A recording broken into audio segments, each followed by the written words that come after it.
I have been an online fitness coach for, at this point, over 10 years. I have been doing this since 2012. And that means that I am honestly kind of a veteran, which is kind of an insane thing to say because I've never really felt like I am necessarily the biggest, the most exciting online coach, but I have had a pretty healthy business that has paid me pretty well over those years. So I wanted to talk a little bit about the numbers, peel back the curtain a bit, give you a little bit of a sense of just what you can expect trying to work as an online coach. So to understand, an online coach is typically going to make money based on how many clients, how many customers they can serve. And what that means is that you're paid basically not based on, getting a paycheck at a job, but you're paid based on how many clients you can work with. And so your prices are going to vary. The typical price for online coaching for most people is typically somewhere between $100 and $200 a month. There are obviously coaches who command much higher values than that. Very specialized coaches who work with very particular clients can potentially get up to, say, $500 plus a month. And then, of course, there are also people who are just very famous or very popular. They have, so many potential clients inquiring that they have to raise their prices anyway, just to weed out a lot of the people who are, on the lower end in terms of interest or whatever the case is. And so those people can potentially, be pretty expensive as well, not necessarily because they are working with a very specialized client, but simply because they need to manage their time. Typically in the beginning, it is good to, aim slightly on the lower end in terms of your prices, just to help you get those first few clients, make it easier to get some experience, get that in the door. But after, say the first 6 months to a year, you're probably going to want to raise your prices to somewhere around $150 to $200 a month and probably stay there. That's just kind of what the market average is. So with those numbers, the next question is, how many one-to-one online clients can you work with? So typically these clients are going to be clients that generally need a decent amount of your time. You're going to be writing online exercise programs for them on a weekly basis.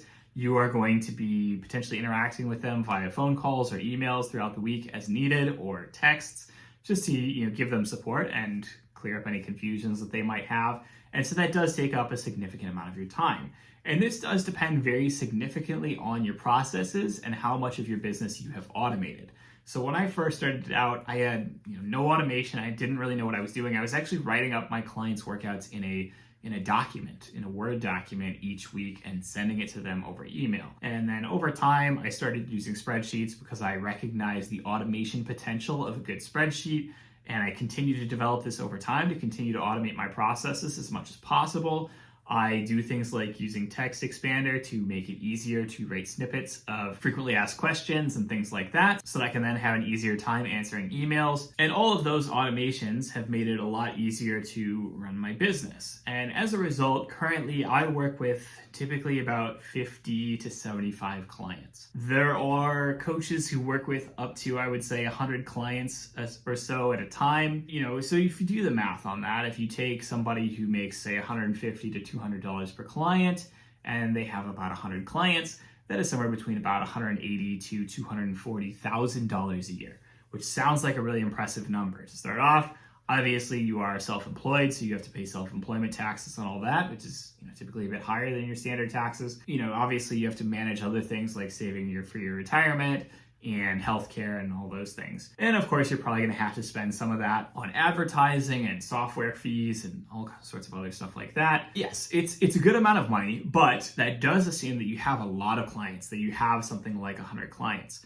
And when you have 100 clients, you're going to be pretty busy. You're going to have like a pretty packed week in terms of updating all your clients, keeping them happy, having a lot of meetings with them, and so on. Realistically, I would say that most people are not going to get that far. When I first started out as an online coach and I quit my day job at the time, I've been in and out of day jobs since then, I had about 15 clients, and that was a good amount of money coming in each month. It was enough that it was able to replace minimum wage gym job that I was doing at the time, but it was not enough, obviously, to really save up for my future. The thing that did allow me to do, however, was that then once I could fully focus on my business, having about 15 clients or so, I was able to scale my business until I had about 40 clients. And at that point, okay, that's a significant enough wage that you can really have a decent amount of money coming in and really pay your bills and so on. And at the time, when I had about 40, 50 clients or so, I was really struggling because my processes were still not developed enough. My automation was still not developed enough.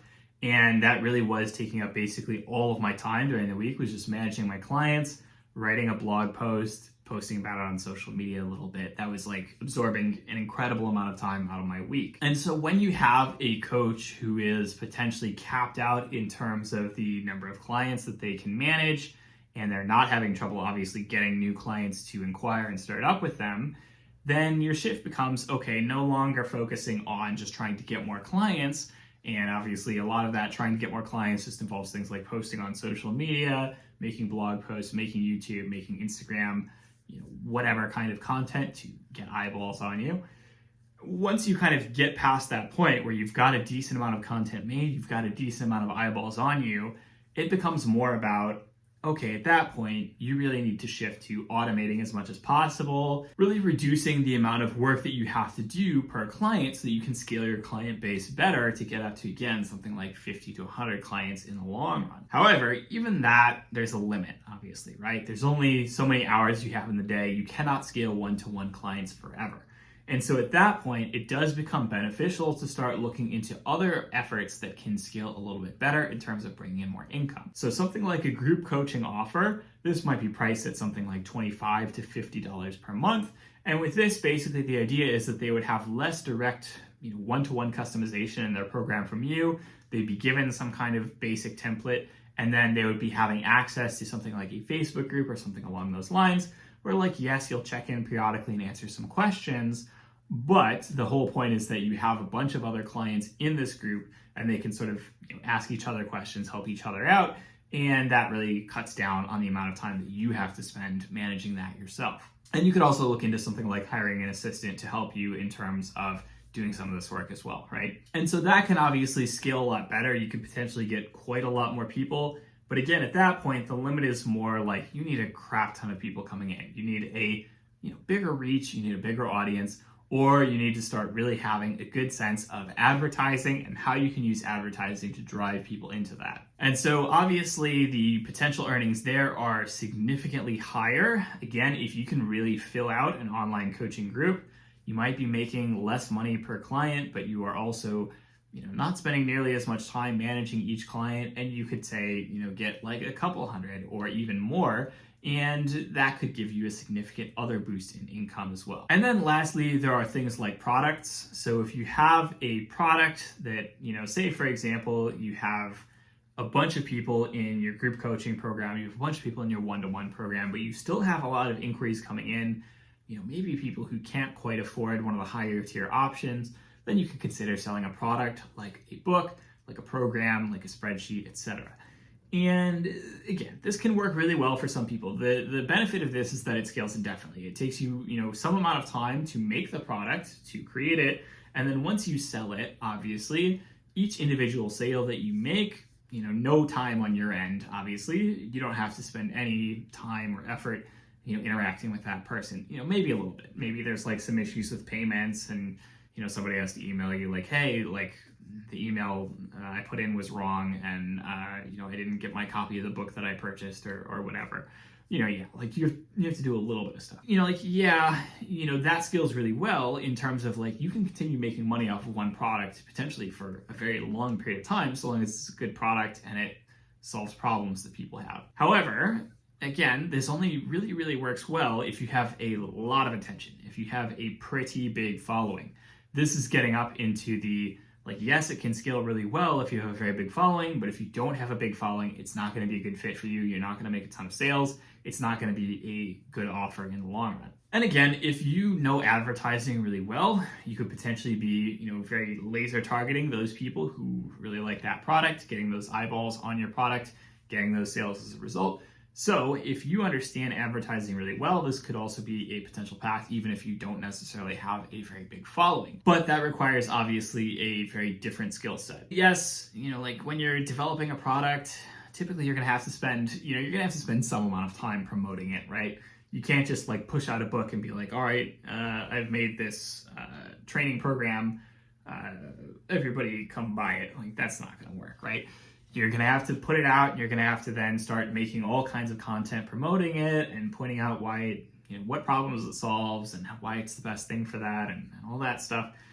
And so obviously, yes, it's not like it's not like it's no effort after you've made the product. You do still have to spend some amount of time promoting it in the long run in order for it to keep selling. But that can also be, again, potentially the sky's the limit on that one in terms of how much it can scale. But again, it's very different in terms of how you sell. So, are you going to become rich being an online coach? I mean, potentially, if you've got, like the best website around, you could potentially be making a lot of money, particularly if you have a good product that scales well, particularly if you have a group coaching option that scales well, and so on. Most people are not going to be that. Most people are probably going to fall somewhere in the middle. Most people are probably going to be a coach who does some amount of content generation to help find clients, and they'll work with some number of clients. I would say, say 30 to 60, decent amount of income coming in, but, not necessarily a, groundbreaking amount of money.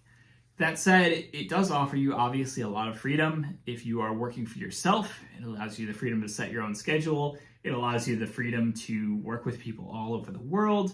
And that can be extremely freeing for people. It can still be an amazing job, even if you're not necessarily making a ton of money, because often you can work from anywhere, you can work with people from anywhere, you can work whatever hours you want. And so long as you are, relatively disciplined in terms of actually, getting the work done and continuing to satisfy your clients over time, then yeah, you can make a pretty decent living off of it, as I have and as have many, many other coaches. I cannot emphasize enough. There are an incredible number of coaches that I know of who, I don't want to say are faceless, because they're not. They obviously have faces and names and their own little brands and their own little pages and so on, but they are not necessarily super well known. And that's fine, right? Basically it is much more normalized nowadays that you have somebody who works as a personal trainer for a while. They develop some amount of skill in working with people from working at a gym for a while, and then they start working as an online coach, and they make it work that way. That is definitely a step that a lot of people can make, and can make pretty successfully, even if they're not necessarily going to be the next most popular person in the world. Even if they're not going to be necessarily making insane millions a year and that sort of thing. It is very possible to be an online coach who makes a decent amount of money working entirely for yourself, working entirely online, and having all the freedom that entails, not having to have a boss and so on. Obviously, it can be a bit stressful in terms of client cancellations and so on. When you have, say, 30 clients and one of your clients cancels, that's 1/30 of your income, right? And so that can be stressful, managing the fact that you might have some months where, say, a handful of clients cancel, or, say, the economy is bad and a bunch of people have to cancel.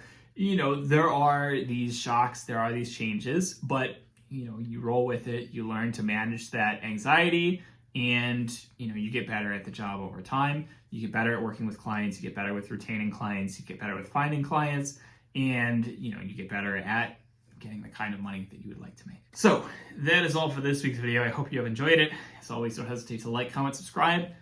Tell me all the stuff you would like to see in future videos. I will talk to you all next week. Have a good one.